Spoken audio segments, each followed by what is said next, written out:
বন্ধুরা, আষাঢ় অমাবস্যা। বন্ধুরা, এই অমাবস্যা তিথি চলাকালীন আপনারা যাই খান, এই 5টি খাবার ভুলেও মুখে তুলবেন না। এবং এই দিনে আপনারা ভুল করেও এই 6টি কাজ একদম করবেন না, নইলে নিজেরাই কিন্তু বন্ধুরা আপনারা আপনাদের জীবনে তথা আপনাদের পরিবারে আপনারা নিজেরাই দুর্ভাগ্যকে ডেকে আনবেন। ফলে সারা বছর আপনারা বিভিন্ন রকম সমস্যায় পড়তে পারেন। বন্ধুরা, এই অমাবস্যার দিন স্বর্গ ও নরকের দরজা কিছুক্ষণের জন্য খুলে যায়। মানে এই মর্তলোকে শুভ এবং অশুভ শক্তির আগমন একসাথে হয়। ফলে এই দিনে দেবতা, রাক্ষস, ভূত, প্রেত সবার শক্তি বেড়ে যায়। তাই এর জন্য স্বর্গের দেবতারা এই দিনের আরাধনা করেন কালী রূপে দেবী মা মহামায়ার। তাই মা সকলের কল্যাণের জন্য মা কালী রূপ ধারণ করে অসুরের বিনাশ করেন। সেই থেকেই বন্ধুরা এই দিনে মায়ের পুজো আরাধনা করা হয়। তাই বন্ধুরা, এই অমাবস্যা চলাকালীন এই কার্যগুলো কিন্তু ভুলেও করবেন না, নইলে আপনাদের জীবনে নেগেটিভ শক্তির প্রভাব অনেকাংশেই বাড়তে পারে। তাই চলুন বন্ধুরা, এইবার আমরা জেনে নিই যে কোন সেই কার্যগুলি যা আপনারা এই অমাবস্যা চলাকালীন রাতে এবং দিনে করবেন না।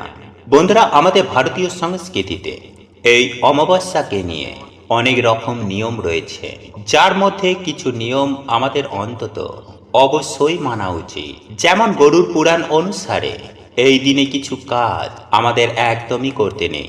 90% মানুষ এই ভুল কাজ করে নিজের ও পরিবারের চরম সর্বনাশকে ডেকে আনে। হ্যাঁ বন্ধুরা, আপনারা একেবারে ঠিকই শুনছেন। তাই বন্ধুরা, অতি অবশ্যই চেষ্টা করুন এই সমস্ত কাজগুলি এই কালী পুজোর রাতে অতি অবশ্যই পরিহার করতে। তবে সবার প্রথমেই আমি আপনাদেরকে একটি বিষয় জানিয়ে রাখতে চাই যে আপনি যদি শাস্ত্রে বিশ্বাসী হন তবেই এই বিষয়গুলি মেনে চলবেন, নতুবা এই বিষয়গুলি মানা না মানা সম্পূর্ণ আপনাদের ওপরে নির্ভর করছে। কিন্তু আমি আপনাদেরকে ব্যক্তিগতভাবে বলবো যে সমস্ত বিষয়গুলি আমাদের ক্ষতি সাধন করে না, উল্টে পরোক্ষে ভালো ফল দান করে, অবশ্যই সেই বিষয়গুলি আমাদের প্রত্যেকেরই মেনে চলার প্রয়োজন রয়েছে। কারণ বন্ধুরা, আমরা আপনারা প্রত্যেকেই জানি যে আচারে লক্ষ্মী বিচারে পণ্ডিত। তাই আপনাকে ধর্মকর্মে লিপ্ত হতে হবে। আপনি যেমন কর্ম করছেন কর্ম করুন, কিন্তু ধর্মকে পালন করুন, তবেই আপনারা লক্ষ্মী লাভ করবেন। যাই হোক বন্ধুরা, আপনি যদি নিজের হাতে আপনার পরিবারের চরম সর্বনাশ করতে না চান, আপনি যদি চান আপনার গৃহের প্রত্যেকটা মানুষজন সুস্থ নিরোগ হয়ে আনন্দের সহিত দিন জীবন যাপন করতে, আপনারা যদি চান আপনাদের জীবনে সুখ শান্তি সমৃদ্ধি থাকুক, তাহলে পারলে এই বিষয়গুলি মেনে চলার চেষ্টা করুন। ভালো আপনার যেমন হবে, ঠিক তেমনই ভালো আপনার পরিবারের হবে। তাই এই প্রসঙ্গে বিস্তারিত জানার আগে আপনাদের বলে রাখি, আপনি যদি আমাদের এই চ্যানেলে নতুন হয়ে থাকেন তাহলে চ্যানেলটি অবশ্যই সাবস্ক্রাইব করুন এবং পাশে থাকা নোটিফিকেশন বেল আইকনটি ক্লিক করুন। কারণ আমি বিভিন্ন প্রকার তন্ত্র মন্ত্র বশীকরণ, টোটকা, বাস্তু টিপস, জ্যোতিষশাস্ত্র, পুজো আরাধনা এবং ব্ল্যাক ম্যাজিক করা নিয়ে নিত্য নতুন ভিডিও আপলোড করে থাকি, যা প্রয়োগ করার মাধ্যমে আপনার জীবনে থাকা সকল প্রকার সমস্যার সমাধান হয়ে যাবে। চলুন এইবার মূল আলোচনায় প্রবেশ করা যাক। তবে মূল আলোচনায় প্রবেশ করার আগে আপনারা যদি মাতা কামাখ্যা দেবীর আশীর্বাদে সুস্থ নিরোগ থাকতে চান, তাহলে জয় মাতা কামাখ্যা দেবীর জয়, জয় মা তারা মায়ের জয় লিখে কমেন্ট অবশ্যই করবেন। বন্ধুরা, আমি সবার প্রথমেই আপনাদেরকে যে বিষয়টির কথা বলবো, শুধু বলবো না বন্ধুরা, আমাদের এই চ্যানেলের পক্ষ থেকে আপনাদেরকে নিষেধ করব, সন্ধ্যাবেলার পর কখনোই বাড়ির মধ্যে ঝাঁট দেবেন না। এতে মা লক্ষ্মী অত্যন্তই রাগান্বিত হন এবং তিনি সেই গৃহ ত্যাগ করেন। তাই বন্ধুরা, আপনাদের বাড়িতে যদি ঝাঁট দেওয়ার একান্তই প্রয়োজন পড়ে, তাহলে সমস্ত কাজ আপনি দিনের বেলায় সেরে রাখবেন। বন্ধুরা, সন্ধ্যাবেলায় বা সন্ধ্যার পর কখনোই কিন্তু বাড়িতে ঝাঁট দিতে যাবেন না। আপনারা এই বিষয়টি সারা বছর মেনে চলবেন। বন্ধুরা, বাস্তুশাস্ত্র মতেও এটা অত্যন্ত খারাপ দিক বলেই মনে করা হয়। বন্ধুরা, এরপর দ্বিতীয় যে বিষয়টির কথা বলবো তা হলো, কখনোই কিন্তু সন্ধ্যাবেলায় ঘুমাতে যাবেন না বা শুতে যাবেন না। বন্ধুরা, যদি আপনি অসুস্থ হন বা গর্ভবতী হন, তাহলে সেক্ষেত্রে কোনো অসুবিধা নেই। কিন্তু যদি আপনার শরীর ঠিক থাকে বা আপনার শরীরে যদি কোনো ধরনের সমস্যা না থাকে, তাহলে কখনোই এই সমস্ত দিনে সন্ধ্যাবেলায় শোবেন না বা ঘুমাবেন না। বন্ধুরা, শাস্ত্র মতে এই সমস্ত শুভ দিনে সন্ধ্যাবেলায় ঘুমানো বা সন্ধ্যাবেলায় শুয়ে থাকা এটা অত্যন্ত খারাপ একটি অভ্যাস। এই কাজটি করার ফলে মানুষের ভাগ্য একেবারে ঘুমিয়ে যায়, যার ফলে আপনাদের গৃহেই সদা সর্বদাই নেগেটিভ এনার্জি যেমন বৃদ্ধি পাবে, ঠিক তেমনই চতুর্দিক থেকে চরম ভয়ঙ্কর দারিদ্রতার মধ্যে জড়িয়ে পড়বেন। বন্ধুরা, এরপর তৃতীয় যে বিষয়টির কথা আপনাদেরকে জানিয়ে দেব, সেটি ভুলেও কখনো করতে যাবেন না। আর তা হলো বন্ধুরা, এর অমাবস্যার রাতে এমন কোনো স্থানে যাবেন না, বিশেষ করে সন্ধ্যাবেলায়, রাতের বেলায়, এই সমস্ত দিনে যেখানে যেখানে বেশ কয়েকটি রাস্তার মিলন হতে পারে, সেটি 3 মাথার রাস্তা নতুবা 4 মাথার রাস্তা। বন্ধুরা, এই যে বিভিন্ন 3টি বা 4টি রাস্তার যে মিলন স্থল, সেই রকম স্থানে কিন্তু আপনি কখনোই যাবেন না, বিশেষ করে এই অমাবস্যার সময়। কারণ বন্ধুরা, শাস্ত্র মতে মনে করা হয় যে এই সমস্ত রাস্তার যে মোড়, সেখানে অশুভ শক্তি বিরাজ করে। তাই ভুলেও এই সমস্ত রাস্তার মোড়গুলিতে যাবেন না। আর খুবই যদি যাবার প্রয়োজন পড়ে, তাহলে সেক্ষেত্রে এই সমস্ত রাস্তার মিলনস্থলে দাঁড়াবেন না। বন্ধুরা, আপনার যাবার প্রয়োজন থাকলে তৎক্ষণাৎ ওই মোড় থেকে অন্য রাস্তায় চলে যাবেন।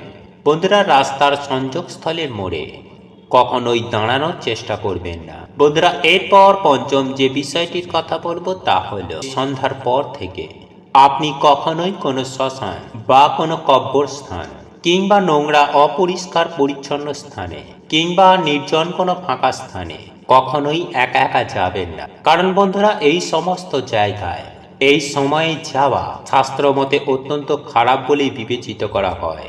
কারণ এই অমাবস্যা তিথি চলাকালীন আপনারা যদি এই সমস্ত জায়গায় যান, তাহলে আপনার ওপরে অত্যন্ত খারাপ একটা প্রভাব বিস্তার করবে, যার ফলে আপনারা নিত্য রোগ ব্যাধিতে ভুগতে পারেন কিংবা চতুর্দিক থেকে বিভিন্ন সমস্যায় জড়িয়ে পড়তে পারেন। বন্ধুরা, এরপর আমি যে বিষয়টি আপনাদেরকে বলবো, তা হলো সন্ধ্যাবেলার পর থেকে কখনোই কিন্তু আপনি আপনার বাড়ির তুলসী গাছ বা তুলসী গাছের পাতা কিংবা তুলসী গাছের গোড়া কখনোই কিন্তু ভুল করেও আপনারা স্পর্শ করবেন না। বন্ধুরা, সন্ধ্যাবেলায় তুলসী মন্দিরে তুলসী দেবীকে জল দেবার পর আপনি কিন্তু ভুলেও তুলসী পাতা বা তুলসী গাছ ভুলেও স্পর্শ করবেন না। কারণ শাস্ত্র মতে এই সময় সন্ধ্যার পর, বিশেষ করে রাত্রে তুলসী পাতা স্পর্শ করা অত্যন্ত অশুভ বলে মনে করা হয়। বন্ধুরা, এরপর সপ্তম যে বিষয়টির কথা বলবো, এই বিষয়টি আপনারা অতি অবশ্যই খেয়াল রাখবেন। বন্ধুরা, আমরা সাধারণত অমাবস্যা চলাকালীন দেবী শক্তির আরাধনা করি, অর্থাৎ দেবী শক্তির বা মায়ের আরাধনা করে থাকি, যে কারণে কখনো কোনো পরিস্থিতিতে কোনো মহিলাকে আঘাত দিয়ে কথা বলবেন না। হ্যাঁ বন্ধুরা, কোনো মহিলাকে আঘাত করবেন না, অপমান করবেন না। বন্ধুরা, কোনো মহিলার চোখের জল যাতে না পড়ে, সেই দিকটা অতি অবশ্যই খেয়াল রাখবেন। আর যদি আপনি এই সমস্ত কিছু না করেন, তাহলে আপনি সুনিশ্চিতভাবে ধরে রাখুন, আপনার গৃহে মা লক্ষ্মী কখনোই অবস্থান করবেন না। সদা সর্বদাই দুর্ভাগ্য, দারিদ্রতা আপনার গৃহে বিরাজ করবে।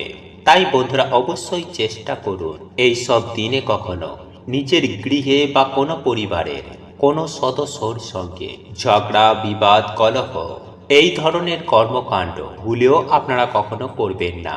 এবং বিশেষ করে বাড়ির যারা মহিলারা সদস্যরা রয়েছেন, তাদেরকে কখনোই কিন্তু অপমান করতে যাবেন না।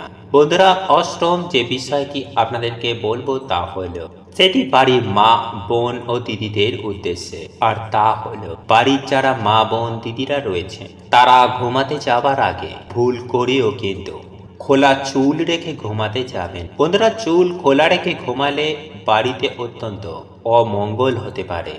বিশেষ করে আপনার এবং আপনার পরিবারে যদি কোনো বাচ্চা সন্তান থেকে থাকে, তারও অমঙ্গল হতে পারে। তাই এই কাজটি কখনোই ভুল করেও করতে যাবেন না। বন্ধুরা এরপর নবম যে বিষয়টির কথা বলবো তা হলো রাতে ঘুমাতে যাওয়ার আগে আপনার রান্নাঘরে যে এঁঠো বাসনপত্র রয়েছে তা অতি অবশ্যই পরিষ্কার পরিচ্ছন্ন করে রাখুন। পরের দিনের জন্য এটা ফেলে রাখবেন না, কারণ এতেও কিন্তু অলক্ষ্মীর আগমন ঘটে।